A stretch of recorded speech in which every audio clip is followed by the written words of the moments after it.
Hello, everybody. Nick Coit, Ian Steele, the ABC6 sports team with you in a different setting. This is new. Nice comfy chair to sit in. Comfy chair, yeah, I know. This is way more comfortable than our sports office chairs. I don't know. Those are okay. They're okay. They're okay. Classic rolly office chairs, but they're we nice. have a pillow on this. There's a pillow. It's nice for your back. As we're getting older, that's always a nice thing. As you're getting older. You are in your 30s too, Ian. So I don't need. We're both there. I don't need support for my tuchus. I'm good. I do. That's from a lot of years of sitting on baselines and shooting college basketball games. That's true. Yep, yeah, in the middle of winter. Right. This will be nice. Yes. Welcome to the new ABC6 podcast studio. I think we're the first ones to tape anything. I don't know who's broken this in yet. We've done some test runs, right? Yeah, right. Yeah, there's been some other things in here, other ventures. I've done a couple interviews in here. Yep. Our guy Keelan Ives was in here doing an interview a few weeks back, but haven't really utilized the podcast setting yet. So Ian and I figured we should use it. And today's the day, if ever there was one. Yeah, deadline day. Major League Baseball trade deadline day. We're about 2 hours, an hour and a half removed from 6 o'clock on Thursday. Yeah. So it's about 8 o'clock right now, taping this. And the Red Sox making a couple moves, Nick. Making a couple moves. And the great thing about having a podcast or just starting a podcast, which will come up with some creative ideas for names and such and whatever. We are 6 in the office. 6, yes, we are. Yes, we are. Though I don't want to. The last time we were in Foxborough, we were not in the office. Out of the office. We'll come up with something. Some play on words or something. It is a good one. It is a good one. So yeah, as you said, deadline day, and we'll use this venture so that we can talk about these things. I guess first impressions, Ian. What'd you think of what the Sox did today? My impressions are that they didn't do enough. Clearly, I mean and you look at what they did, and you look at what else happened around them in the American League, and it's clearly not enough. Everyone around you got better. Mm-hmm. The teams you are competing with for a wild card spot, let alone a division title. Teams in your division got better. Even the Blue Jays, who are on a tear right now, they got better. The Yankees realized that they were kind of a sinking ship. They improved themselves. Even guys below you, like the Angels, added a little bit now. They did. The Red Sox come away with 2 pitchers, no bats, and an underwhelming trade deadline, to say the least. I think you come into this trade deadline with so much hope and a lot of expectations for finally making a push into the postseason. There is momentum around this team. You have young, exciting players that you can really build around and give them a fighting chance to get some real October experience. And you get Dustin May and Steven Matz. And Matz has been pitching forever. Mm-hmm. And Dustin May has struggled this season. And they just put him in the bullpen in L.A., even though he just started against the Red Sox and pitched relatively well. After that, Dave Roberts was like, we're probably going to find someone else to take the ball every 5 days. And May was going to go to the bullpen. Right. The Red Sox see him as someone who can improve their rotation. Not enough for me. I agree with you. And it's disappointing because of the momentum that this team has. There's a couple things. You mentioned the landscape of the American League. To me, I look at it and I say, okay, the Jays have been hot. Great. They've played great baseball the last couple of months. Detroit has good young talent, a good manager. They've got Tarek Skubal. They played well. Are those two teams really world beaters in the American League? Not really. No, they're good. Detroit's been good all year. They have been good, but are they really, really good? Are they the National League teams that the Red Sox just played? No one in the American League was any good. No. And now they've all realized that the AL is wide open. Right. Everyone else except the Red Sox realized that they were going to go all in. Seattle realized that it's wide open, and they went out and they got Suarez, who apparently the Red Sox were in on. And here comes the interest kings thing coming up again. look, it's not easy to go out and make deals at the deadline and all that and balance whatever that they're balancing. Yes, it is. But it's not. But at the same time, you got to go out and you got to get uncomfortable. And clearly, I don't know if they wanted to get uncomfortable enough. They didn't. And they didn't. There was a line from Craig Breslow in his press conference that he just wrapped up that really stuck out to me. It was, and I quote, uncomfortably aggressive. Yeah. Breslow felt that they got uncomfortably aggressive during this trade deadline. Did they? Exactly. The word uncomfortable in there goes to show that they weren't willing to go the extra mile to make this team better. Yeah. Based on whatever they base it on, whether it's, their prospect pool or what they project the major league team to project into down the road, they felt that they were uncomfortably aggressive. Okay. They felt that they were getting too aggressive. And they only came away with 2 rentals that are going to be gonzo at the end of the year. Yeah, and look, those 2 guys they'll help, but when you're hearing rumors of Joe Ryan, that's the thing here with I'd this get month. Uncomfortably aggressive for Joe Ryan. I would too. Of course. And we don't know the inner workings, but I hope that there wasn't some sticking point that made it. You feel like they might have gotten to the red zone on a deal like that, and they didn't punch it into the end zone. And if that's the case, that's really disappointing. Mm-hmm. It's really disappointing because, there's guys on the major league roster that I hope the uncomfortably aggressive thing included the guys on the major league roster. Yeah. Because there's a log jam there. And I don't care, there is. I don't care what now that, I'm hearing, now that Meyer is down, it moves Rafael into the infield, and so there isn't a log jam. No, there's plenty of guys in the system. Yeah. In the system and on the major league roster that you can move. And I hope there wasn't some sort of sticking point. And where I'm going with this is I hope that Jarren Duran wasn't a sticking point. Because if he was, I think that's really disappointing because he's a talented guy. Mm-hmm. Yes, he's hitting well the last week and a half, whatever. When they moved him into the 3 spot, apparently he turned into this, The month of July, he turned it back. He was very good, and he's a good player. But you got to give something to get something. Right. And if it means getting a number 2 starter, not just for this year, for the control that he has on his contract in Joe Ryan, it's worth doing because you have Roman Anthony, you have Raffaello, who should be an outfielder. Yep. You have Willie Abreu. You have Rob Refsnyder, who I think is still a pretty good, if he's a 4th outfielder, he's a pretty good 4th outfielder. And then I don't know what else you would give up in the deal. Is the password in the deal? If he's not, there's another guy that's going to come up and help you at some point. There's ways to make up for it. You mentioned the password, and don't try. Justin, don't I think try. it's Justinson.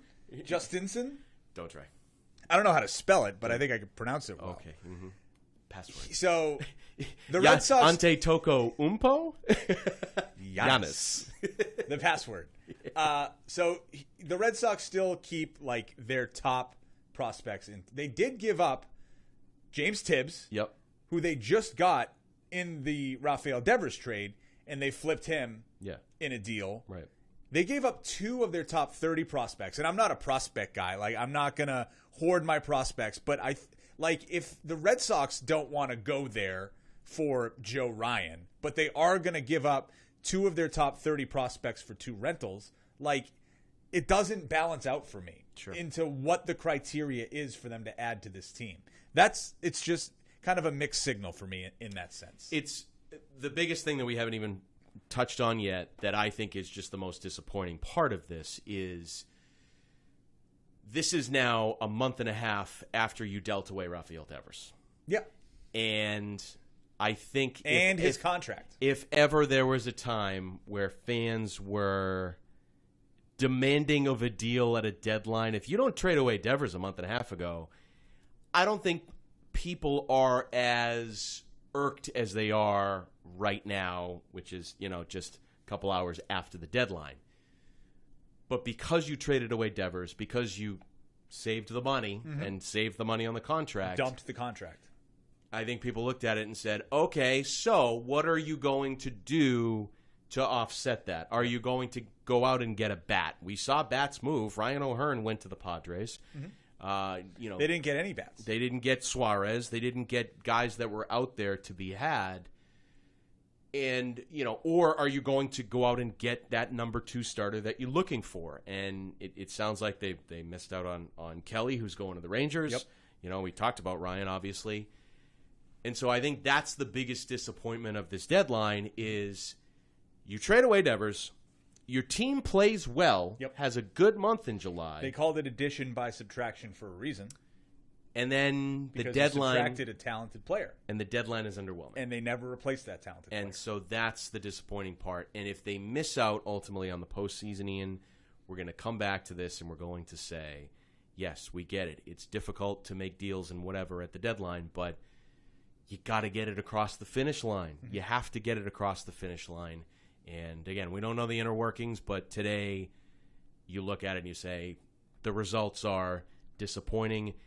You hope that the young players on the roster, particularly a guy like a Roman Anthony, can help you get to the postseason and get that experience. And ultimately, you hope their ceiling is going to push you to where you want to go. But I think there was an opportunity here to not just get to the postseason, but say you go out and you get a Joe Ryan. Now you're not just talking about getting to the playoffs and maybe playing well, winning a series, that sort of thing. Now you're talking about, well, in the American League, if you have Garrett Crochet and Joe Ryan as your top 2 starters, I'd put that up against anybody in the American League as your top 2 starters. 2 all-stars right there. And so that's the disappointing part. Ultimately, do I think they can still get to the postseason? Yes, but, you wanted to really galvanize things, and there was an opportunity there, and they didn't really cash in on it today. It's just so reminiscent of trade deadlines past. Yeah. This has happened every year for the past 3-4 years, where they're kind of in the running, and they're close to the wild card, and then all of a sudden they make a weird trade for Eric Hosmer. Yeah. And it doesn't make sense. And you send off the other guy they got. Christian Vasquez, they sent out. Yeah. That was that year. Which actually, in hindsight, that deal looks really good. Because you know who they got for Christian Vasquez. Who's that? Wilyer Abreu. Okay. Yeah, that's right. That looks pretty good. It does. Ultimately, but at the time, we don't care about that. At the time, you trade your starting catcher and a great locker room guy, a great clubhouse guy for Eric Hosmer, who wasn't Kansas City Eric Hosmer anymore. Who was the other guy that was at Tommy Pham. They got Tommy Pham at that deadline, that's too. That's right. Or even, honestly, even the deadline where they made the deal to get Schwarber, I think we were all underwhelmed. Now, because he was hurt. He was hurt at the time. And the obvious deal was there for them to make, and that was Anthony Rizzo. They didn't. He goes to the Yankees. And they're still trying to find a first baseman. Right. Ultimately, that worked out because when Schwarber was back, the dude mashes. And so he was and he became Kyle from Waltham and that whole thing. And so whatever. But, yeah, you're right. The underwhelming deadlines here are adding up, and you just hope that the result's not the same. And that's why the reaction right now is what it is. Right. Because every single year they're in the running, they're one move away, they need starting pitching. You feel that the front office has at least dangled the carrot like, we're going to do it this time. Yeah. We're going to spend the money. We're going to give up the prospects. We've been spending all this time, bringing up our farm system so that at some point either they come up and help us, which they are right now in terms of the young kids that are playing at a high level, or you flip them for major league talent and go for it. And they have never been in a better opportunity to go for it than they are right now. And they didn't do it. And I don't know if they're ever going to do it. Unless they're like leading the American League East by some miracle at some point down the road. Because the Yankees, I think they made like 10 trades this year at the deadline. They have unlimited resources, and they don't care what they give up. It's all about the major league winning right now. Yes. So I don't know if the Red Sox, really the way that they do things right now, I'm not going to say ever could lead the American League East, but like that scenario doesn't make sense. The way they're running things right now, they're going to be looking up at the Yankees in terms of the resources that they have to use and how far they're willing to go. And you're shaking your head because, as we were talking about today, when we were talking about Derek Lowe and Jason Varitek, and when the Red Sox needed to make a move, they just did it because they could. I just don't know what it's going to take for this front office to bite the bullet and make a bold move in season. Make a bold move. I don't know what it's going to take. I think that's the problem. They did make a bold move, but it was a subtracting move, and that was Devers. It was a bold move, and it has paid off. And I would argue it has paid off. Yeah, they've been better since. But it's the other side of that. It's the dog you know against the dog you don't know. But if you're going to make that move, you've got to follow it up with something. No. It's like when Don's. I don't want to. I know comparing sports. Whatever, no, do it. Come on. I'm for comparing sports. But you remember when Don Sweeney first took the job with the Bruins, and he made all those deals to get those 3 first-round picks, which ultimately everybody talks about with the 3 first-round picks in Sweeney because they didn't pan out very well. No. One guy panned out, and that was DeBrusque. Yep. And he's not here anymore. No.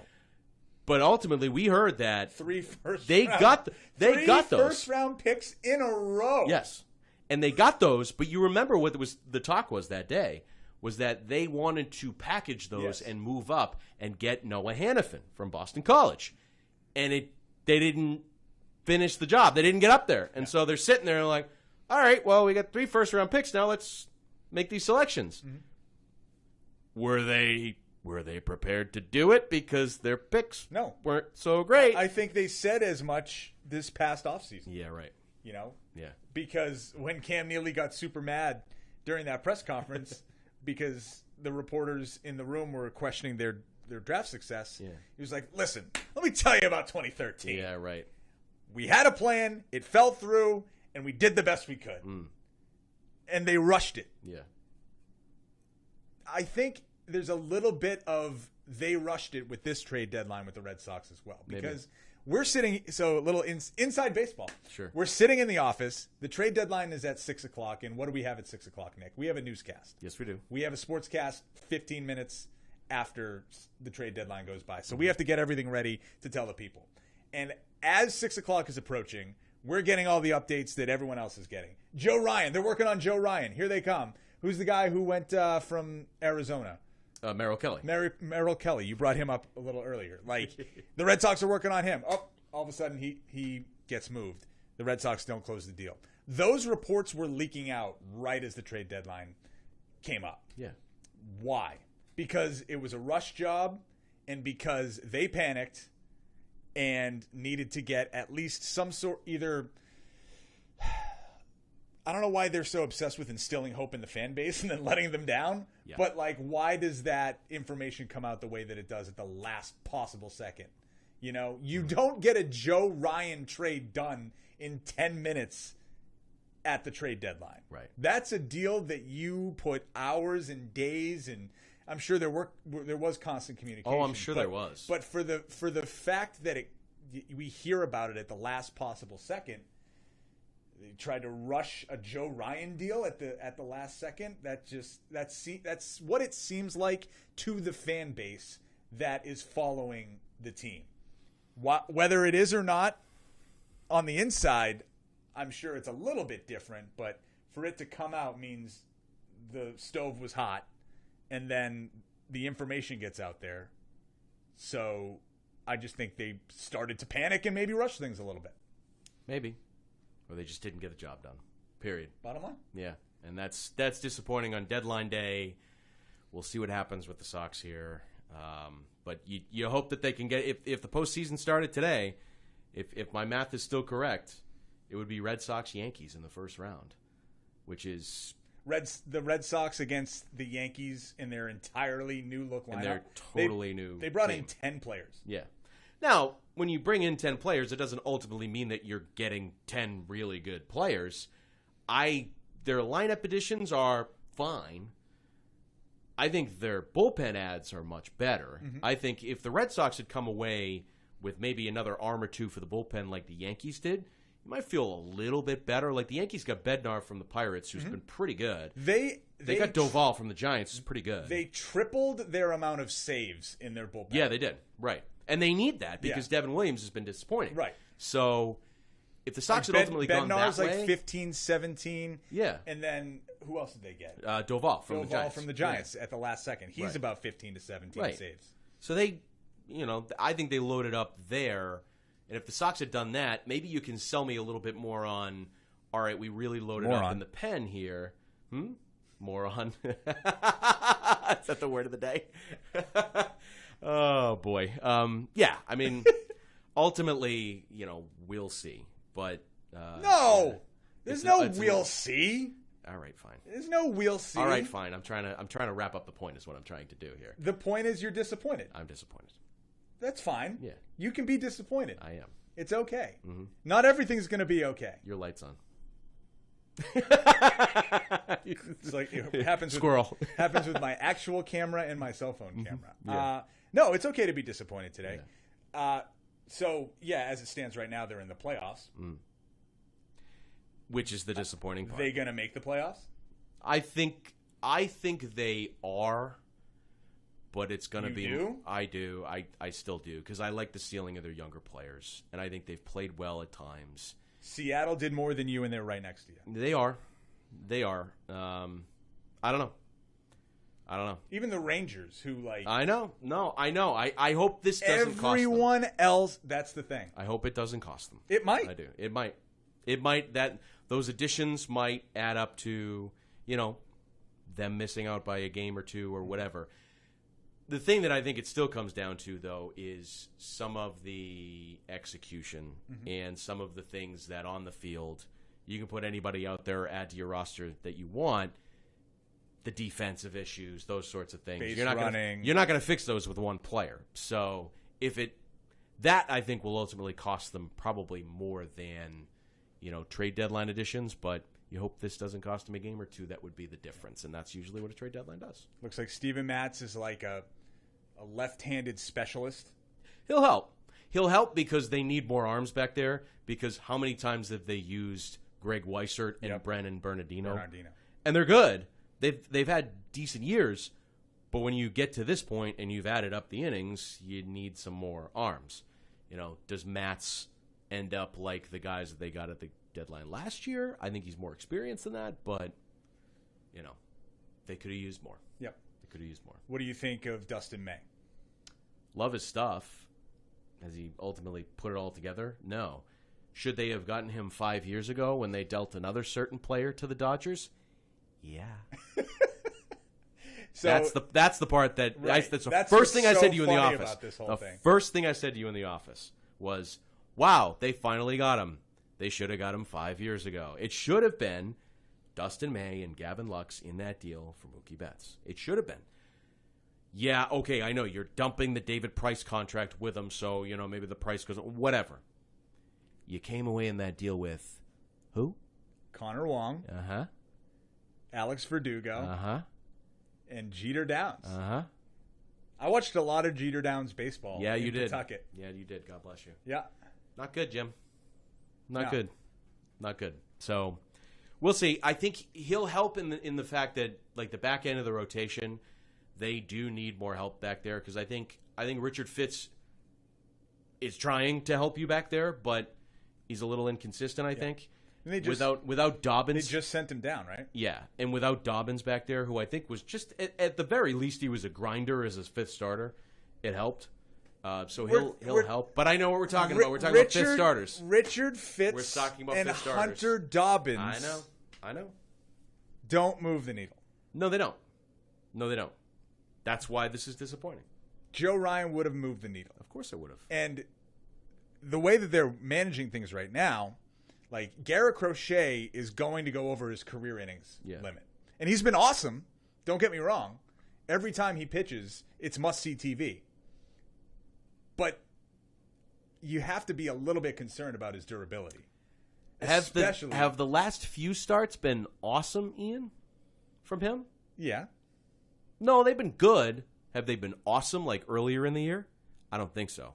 Oh, And that then there it is. That and speaks to the they innings just limit. pushed him Right. back. Right. They just pushed him back a day Yeah. to give him some more rest. Love him. Love the guy. But this speaks to the innings thing. Yeah. And the rest and 100%. all that. And it speaks to, okay, as an organization, maybe we should just go out and even, like, yeah, they added Dustin May, who can probably eat innings and, go out there and be a middle starter. You but need a guy. A guy. Bozo. But what they could have done is, all right, if you just get another top line guy, so if one isn't working, another one probably will be. And that's what's disappointing about this whole thing. So, yeah, that's obviously the major topic here today is the Red Sox and the trade deadline. Want to kind of shift over to the Patriots because we've been covering camp here the last week and a half. You and I have been splitting the reps this week. Mm-hmm. Today was we're recording this on a Thursday. So today was the walkthrough before they got the big scrimmage on Friday.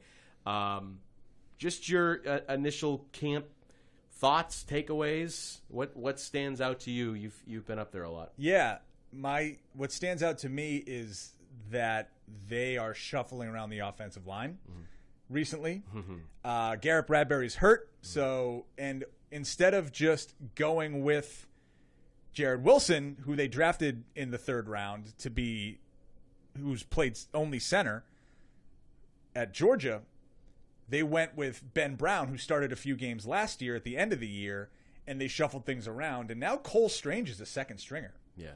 Guy you drafted in the first round in 2022, different regime. But what has interested me is that how they've shuffled all that around. Mm-hmm. So right now it's Ben Brown, Wilson's playing guard, and we're going to talk offensive line here because it's my podcast.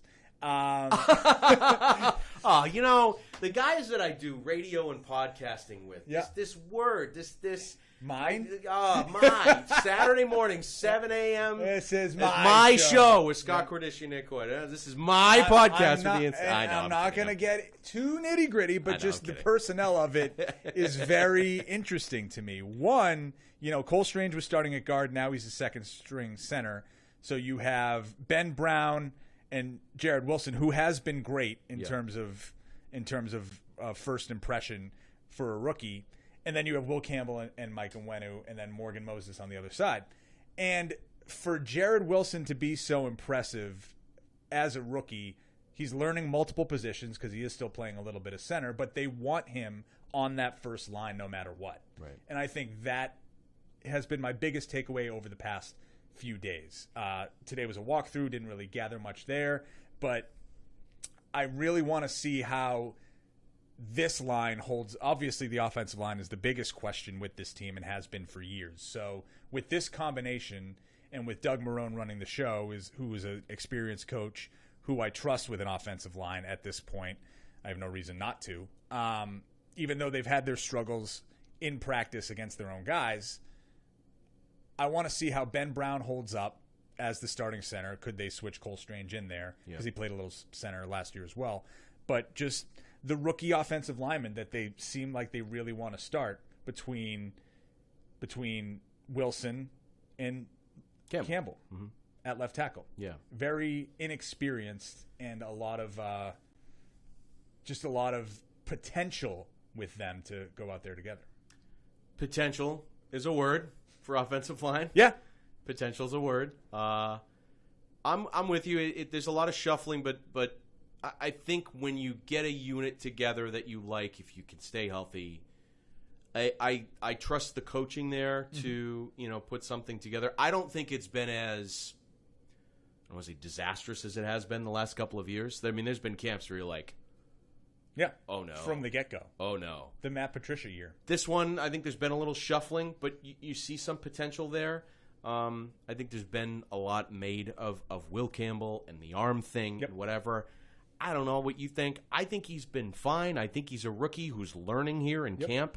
I'm not going to jump off the Washington Bridge here, to whatever I will he say does I in have camp, not seen the padded practices. You have. I did, yeah. And there was times where he looked like a rookie, and then there was times where you're like, okay, there's something there. You can tell why he was a first-round pick. Yeah. So that's what practice is for. I think we really overreact sometimes with these things. I'm a big sample size guy, so I'll always tell you that. And so I don't judge it on one play or one thing that I see. I want to see a lot, and I think there's been times where you're like, okay, the one-on-one drills or whatever, and then there's times where you're like, all right, I get why he was a first-round pick. So, we'll see there. I think the thing that stood out to me with camp, I mean, I think the presence of Mike Vrabel is an obvious thing to talk about because I think it's there, it's real, and it definitely looks spectacular. It's real and it's spectacular. Yeah, nice Seinfeld reference. And I think that's obviously a big plus when it comes to what happened last year.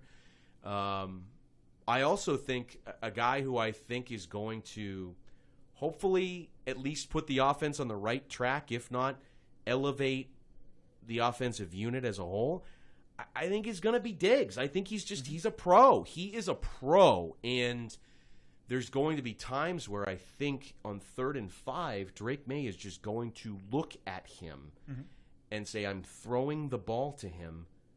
Try to stop him, and he's going to be able to pick it up. Today, Drake had his press conference for the week today, and he said Diggs tells him all the time, if the ball's in my area, it is my ball. And I'm going to go get it. Trying to instill that trust with Drake, and as they get used to each other a little bit more, that trust will just grow. But Diggs is not that Diggs needs Drake May to, trust him or earn trust with Drake May. You know what I mean? Because he's been around, and Drake even today was saying he's been around. 2 interesting quotes from Drake today. One on Diggs, he's like, he's an all-pro receiver. He's been around the block. I'm going to learn a lot from him, and we're going to work together. And if I trust him, or I'm going to learn to trust him to give him the ball in those situations like you mentioned. And then today, Drake also mentioned talking about Josh McDaniels. And he was like, he's the guy who's won Super Bowls. Yeah. So I'm going to defer to his knowledge of this offense and the game right now. I think he's got rings. Yeah.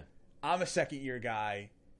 So in that sense, he's kind of deferring a little bit to the veterans that he has this year that he definitely didn't have last year. And with, I was a fan of the Josh McDaniels hire. I think he's done a good job even without Tom Brady in New England. I think the Cam Newton year, he tailored the offense to the talents of the quarterback that he had. Josh McDaniels was born to be the offensive coordinator of the New England Patriots. Yes. And that was his life's calling. He's been good. I mean, he got Mac Jones 10 wins his rookie year, and then Mac Jones fell off when Josh McDaniels walked out the door. So I think that's a good thing. I think they're going to tailor the offense at times to Drake's strengths, which are there's a lot of high potential there. Yes. Yes. Of course they're going to tailor it to yes. Drake May's strengths. Yes. But I think part of that is reeling him in a little bit. Oh, yeah. Well, and teaching him that Tom Brady won 6 championships by throwing to the open guy, no matter how deep it is, no matter what the play calls for. If you want to chuck it deep just because you haven't, take what the defense gives you. Yes. That was Tom Brady's MO for 20 years. And in training camp, Drake May is doing that more so than he was last year, where he was maybe a little too aggressive at times. 100%, and that's why he's thrown a no-no so far in camp. I don't want to say the words out loud, but I'm jinxing it, but that's absolutely Tom Curran did to his face. That's Mr. how Curse. it came up. Mr. Curse, Tom E. Mr. Tom E. In his press Curran. conference, he was like, you're not supposed to tell a pitcher that he's throwing a no-hitter, but you have no picks in camp so far. And Drake kind of smiled. He's like, oh, yeah, you're right. Yeah, thanks, Tom. Right, exactly. Here so comes watch. the first interception in the stadium in the tomorrow stadium night. tomorrow in front of thousands of people. Here it comes. But, no, I think, playing to his strengths, but also teaching Drake May the game in a way that will benefit him by distributing and being smart and taking what the defense gives you. That's the change that I've seen, rather than him running around and slinging it all over the yard and all that It's stuff. more organized. Yeah. But I also think they will... remember last year? End of the year, they're already out of the playoffs, and basically all we're watching for is, what can Drake May do? Yeah. He was the highlight reel, so to speak, the one-man highlight reel, because everything else was pretty barren. He doesn't need... least at this point, he doesn't need to be that. No, he doesn't. And he can run an offense. And he's got guys not that he be can lean the on. offense. And that's why Diggs, to me, is such a huge difference maker. And the one play that stands out to me from camp so far, I think it was Tuesday of this week. They're in pads, and they're running red zone. And Drake kind of rolls out, and he's kind of – there's not much there for him to throw to, but he sees Diggs in the back of the end zone. And it's pretty well covered. He's not throwing into, like, dangerous traffic, but I would say it was pretty well covered. Yep. And he saw Diggs back there, and he threw it back there, and Diggs snatched it out of the air and then celebrated in front of everybody, and it was like, that's something they haven't had in a while. A go-get-it guy? And it was, like I said, it wasn't like there was 3 guys there. It's just everybody was kind of covered. But he saw Diggs back there, and he said, I'm going to trust this guy to make the play. That's exactly what he did. That's what he was talking about today, yes. too. He's like, if the ball's in my area, it's mine, so give it to me. And I think by having a guy like that, it takes a lot of attention from a defense to try to account for him, and then it helps everybody else because there's more attention over there. So then you can look for other guys like you're in the red zone. Like Hunter Henry in the past has been a pretty good red zone target for whatever quarterback's been here. And then does Diggs' presence help along a guy like Pop Douglas? I think Pop Douglas has had a pretty good camp. For whatever reason, I know he had a good year last year in terms of he was, the Patriots leader in targets and tied for receptions and all that stuff. But for whatever reason, I was like, I don't know about Pop coming into camp this year. He has had an unbelievable summer. Yeah. He has been all over the field making plays and really finding his role in this offense. He has really come on in terms of I was like, all right, low drafted player, had a little bit of a breakout as a rookie. Second year, everything was bad around him. Like, he was fine, but didn't really change the game when there was nothing else that he could have done. This year, and probably because everything is reset with the depth chart because Diggs is here, he has looked every bit as good as advertised and as everyone thought, he should be, because he's just so quick. He's in with the starters. When they drafted Kyle Williams, I was wondering what that would mean for Pop, but they're both coinciding together very well. There's a lot of talk about this offense. Any defensive impressions? Because I think that's the offense has been the story of the camp. Yep. Same with the coach and his presence. Any defensive impressions? Besides, I know Christian Gonzalez goes down, so more opportunity for some of these younger corners to step on the field, like DJ James. Yeah. The first time we taped a podcast, we were like, oh, yeah, one of the young corners made a really nice play. And we couldn't – his name escaped first of all the names that we learn doing this on a daily basis, or we try to learn. DJ James was the guy. Okay. The guy. At that first training camp practice, and he has consistently done it throughout the entire 2 weeks so far. Yeah. So he's coming on. Today was a walkthrough, and maybe they were mixing guys in, but he was out there with the starters because Christian Gonzalez went down. So in a couple reps, he was mixing in there with the number 2 corner, opposite of Carlton Davis, who's also been in and out with injury so far this training camp. So DJ James has been great. He has the quote of the training camp so far, which is he spoke about himself in the third person. Excellent. And he said, DJ James is always around the ball. All right. Quote, hyphen, DJ James. So I respect that. Especially with corners, swagger. Like you need a little bit of overconfidence at times. DJ James seems to have that. Very outgoing, very likable so far, and he's made the most of his opportunities. He's a second-year guy out of Auburn. Didn't really do much in his first year, so now he's here and he's taking advantage of the opportunities that have been given to him, and more power to him. This is what training camp's all about: is finding diamonds in the rough and seeing if he can contribute. He's willing to play on special teams, like he'll do whatever to try and make the team. I think the corners are obviously a story in what's going on there with DJ James, with Christian Gonzalez down.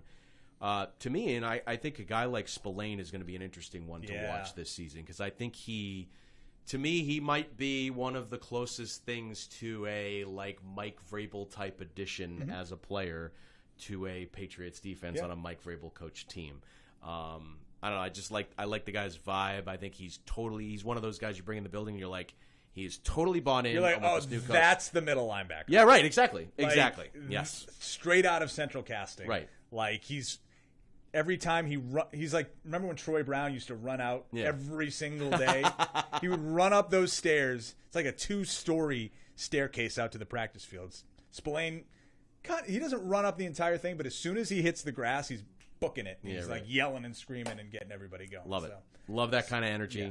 You add a pro like that backs up the new coach, and I think it's a really useful thing for a guy who's trying to establish culture in Mike Vrabel.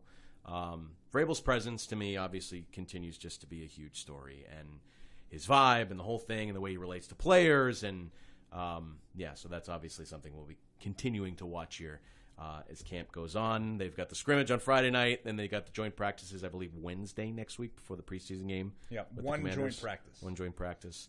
We'll continue to follow that. Anything else in your mind? Have you seen Happy Gilmore 2 yet, Ian? I have. And? I'll tell you about it in a little bit. There is one other thing on my mind. Okay. Oh, boy. What's on your mind, Ian? What's on your mind? You want to talk some college basketball? We can talk some college basketball if you like. Okay. Yeah. So you checked in with the Friars. I did. This week. Yep. First of all, we're not going to bury the lead here. Okay. After that, Bill Koch of the Providence Journal writes an article. Yep. Uses a quote from Kim English. When Bill himself asked him about the rotation, English said, and I quote, "I don't want a repeat of last year." Yeah. Bill used that quote on a tweet to post the article. Yep. Kim replies, basically calls it clickbait, and then a few hours later, deletes the tweet and his account is deleted. What is your take on this whole thing? Well, so I obviously was there. And, I think with these situations, Ian, I think the better thing to do here would have been to have a conversation off of social media. Completely agree with you. Yeah. That's exactly what I would say. Yeah. And I think, going to social media, I don't think is good for anybody. And look, was Bill completely in the right? I think he'd probably tell you, like, okay, the full quote's in the story, but that one quote, is there and it's isolated. And so, sure, I can see the perspective of Kim and the way that he might have seen that. But you would hope that, a phone call, a text or something like that, a conversation would happen off of social media.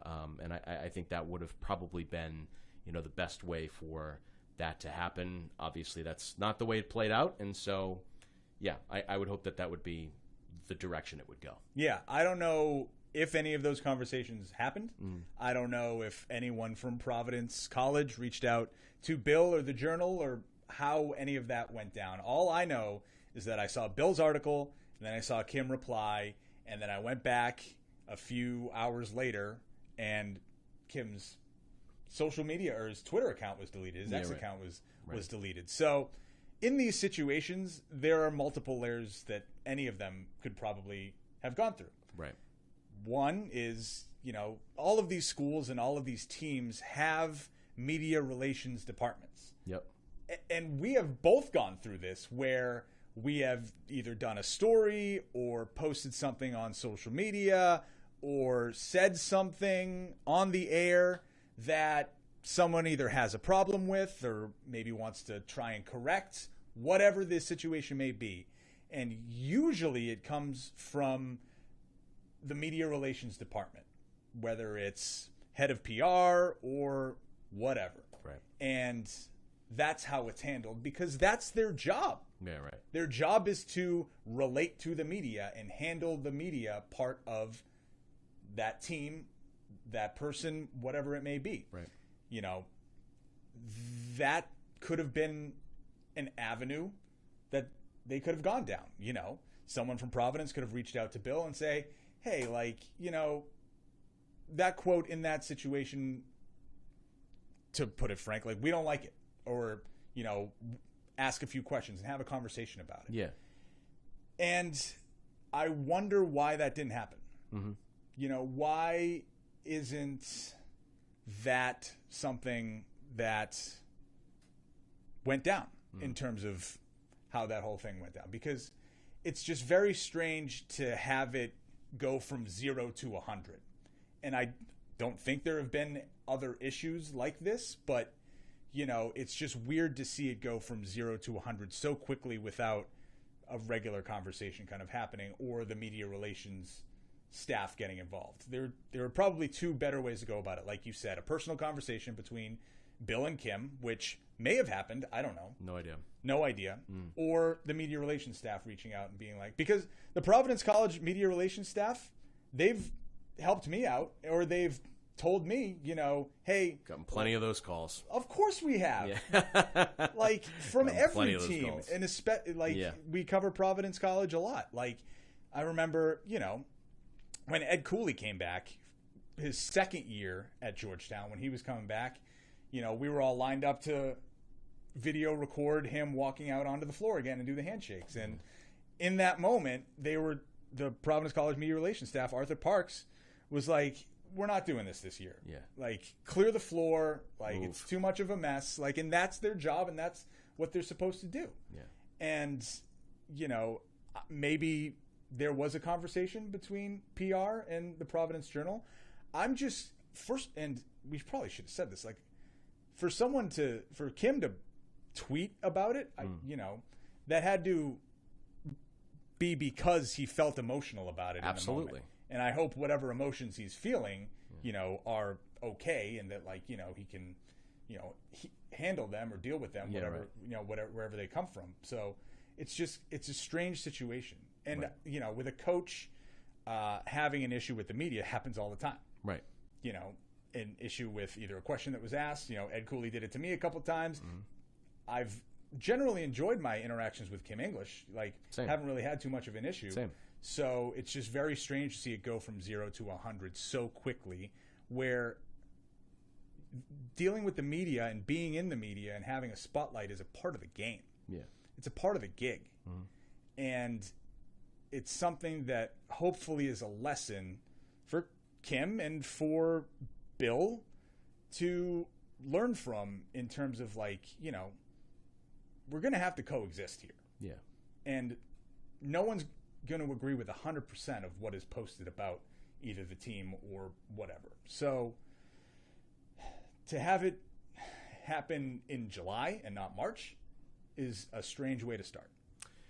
And the other thing I'll say too, you and I both know Bill. You and I both are, you know, good friends with Bill. You know, but besides that, Bill is a professional. Yeah. This could have been handled a lot more professionally. And with Bill and him posting the article, Bill writes a lot of things. And, you know, some of them get 50 views and clicks. Some of them get 50,000 views and clicks. The same thing happens whether there's 50 or 50,000. The paycheck says the same number. He's not getting any extra. No, we don't get paid by click. That's one of my biggest things with misconceptions with media, is that, like, when we post something, like I post a whole thread of quotes from, you know, from Coach English and from Corey Floyd from the practice the other day, and that was not. I'm not angling for, you know, a click / a raise here. I'm posting that because that's what we cover. That's my job, and our job is to tell the fan base or people interested in the basketball team what is going on with the basketball team. I couldn't tell you how many likes or retweets or views that I got on that thread. Generally, with Providence College content, there's a lot of them because there's a huge interest in the fan base. So that content usually does well. But I, at the end of the week, get paid the same as I would if it got 50 views or 50,000. So, and that's the thing about this being sort of accused of being like clickbait. Okay, so maybe the quote got somebody to click on it, so I guess that would qualify as clickbait, quote unquote. But at the same time, that's not what Bill is angling for. there. He's not trying to draw you in by just writing something that's not true or something like that. Bill Koch is not a clickbait journalist. Amen. He's not. No. Some of them are out there. Yeah. Bill Koch is not one of them. Amen.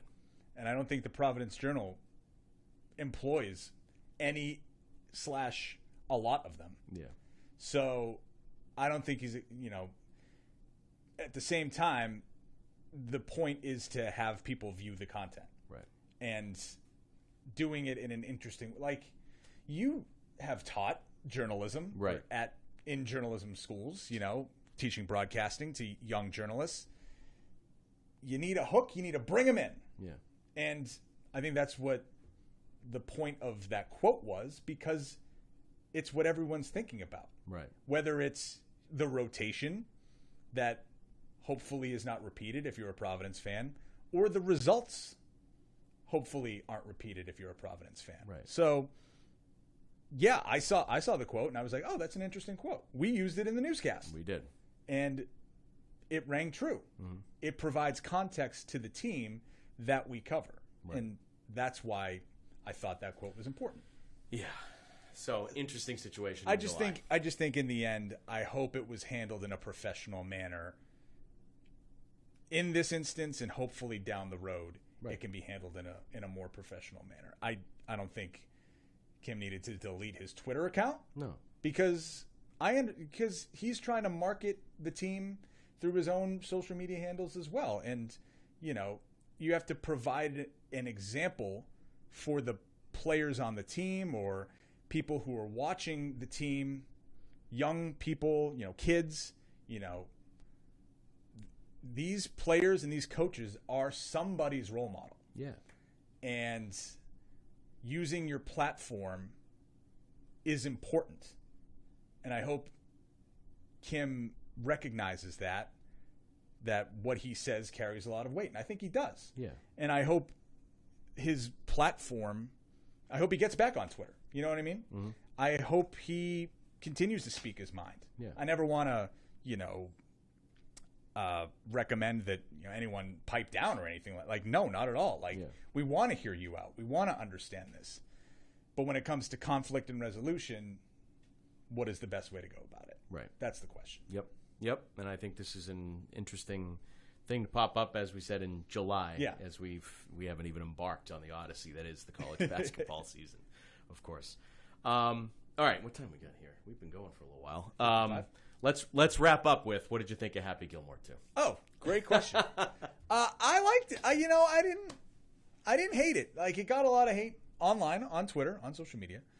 But I liked it. It was entertaining. Mm-hmm. I was good with it. You know what, for me, and spoiler alert for anyone who hasn't seen it yet, but this isn't too much of a spoiler. Like, I didn't need all the flashbacks. I was like, what do you take me for? Right. Like, everyone who has seen, I don't think anyone who saw Happy Gilmore only saw it once. We know. Like, the jokes, we know. It was funny. And so to, tell the joke from the original movie and then tell it again in a recall with the new cast, I didn't need that. It forces it a little bit. It would have been more funny if they didn't do the flashback. I agree.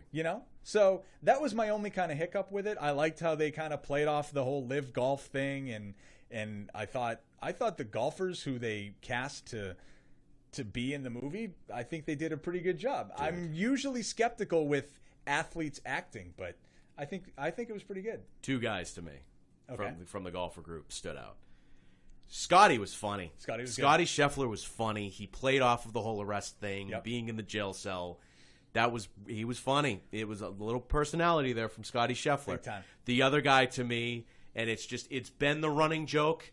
They've always said if you did a Happy Gilmore 2 or you did a sequel to the original movie, this guy has to be in it because he looks exactly like the young caddy from the first one. Yeah. Zalatoris was so fantastic. And he played. Not only did it fit because we've all been calling for it, he played it really well, and it was funny. And so I breakout star for me was Zalatoris. I'm with you. The recalls, it got forced at times, and you're like, we get it. Yeah. It was funny, and this is funny, whatever. To me, and I apologize to whoever it was on social media that said this. I don't mean to steal your take, but I thought it was the right way to say it. Like, to me, this movie was like seeing a friend from high school 20, 30 years later, having a night where you're having a few beers at the bar, you're reminiscing on all the fun old stories that you had, the good old days, feeling good about it, just revisiting that for a night, and then, you know, going home and saying, yeah, that was a fun night. Yeah. That was a good night. I remember those days. Sure. That was fun. That's sort of what Happy Gilmore 2 was, you know, for me, was reminiscing a little bit. You're right. The storyline was good. Whatever. It wasn't a train wreck of a movie. It was a decent movie. No, it wasn't. Yeah. You know, a lot of. So I didn't see it for the first couple of days, and then, you know, you go on social media as much as we do with this job, and you see kind of the reviews from the Twitter fingers, and, you know, you're like, oh, what am I in for watching this? But I have to see it. But no, I think it was good. And you know why? Part of why I liked it is because, and I haven't seen a lot of Sandler's recent work. Yeah. You know, but I like that it gave him the opportunity to act with his kids, to have his kids in, because his daughters were in the movie. One of them played his actual daughter. The other one was in the meetings, and, you know, to have the whole family do something like that, where, you know, those kids probably weren't even born when Happy Gilmore 1 came out. So for Sandler to kind of give that opportunity to his kids in a movie that he knows is going to get eyeballs and interest, and have the kids actually do well in it, I thought that was pretty cool from him. You know what I mean? Like, just aside from the whole thing, like, I don't know, for whatever reason, I thought that was pretty cool and not super forced, but, you know, just to have that full circle moment, because that was kind of the movie that made him, you know, start to make movies, and Billy Madison. So to have, you know, those kids have the life that they have now because of Happy Gilmore 1, so to speak. So I hope they walk away from that experience thinking like, okay, this is what it's all about. It takes them back to kind of their roots and their origins. I thought that was pretty cool. Sandler always makes me laugh. He does. Always makes me laugh. And I always walk in. Hold on. What? Time out. What? The other star of the movie, I completely blanked when we were talking about the golf, John Daly. Oh, Daly. How good was he? Yeah, he was good. He was unbelievable. It fit. He was my favorite golfer of all of the golfing actors. Like, he was funny. He was genuinely funny. Not like in a cameo kind of way, in a I'm a comedic actor kind of way. I thought he was great. Daly was very good. Yeah. Very good. There was a lot of laughs. Want to watch Love Island? Yeah. It's so good. It's so good. It's great. And living in the garage and whatever. Yep. Thanks for letting me stay here or whatever. And it's great. Drinking everything inside. Yeah. Oh, it's so just, good. you always walk out of a Sandler movie getting a few laughs. Yeah. At the very least. Big time. And that's what I always appreciate about Sandler. And so I think they did a good job just doing things justice. You'll never beat the first one. We all understand that. They understood that when they put this together. But a nice callback to a few things, and, you know, giving it to some new life and some new ideas, I think, was a nice thing. I completely agree. Yeah. No, I was good with it. I liked it. Will I watch it again tomorrow? Probably not, but I would watch it again if it came on and someone I was, you know, interested in watching it. Sure. Absolutely. Yeah. Anything else you got? No, that's all on my mind. You know, the Red Sox aren't going to make the playoffs this year. The Patriots, doom and gloom. The Patriots are going to improve, but I don't think they're going to win the division. Everyone handled themselves in a professional manner moving forward. I think that's a lesson that we can take from this, whether it's, you know, journalists or coaches. And Happy Gilmore 2 is pretty good. Sure. Okay. Those are your takeaways. That wraps up the ABC6 Sports Nameless for Now podcast thing that we're working on. We hope you enjoyed it. Hope you enjoyed this thing. We just bring you some conversation every week, talk about what's going on in sports, and we'll try to do this as much as we can. So thanks for tuning in. And see you next week. We'll see you.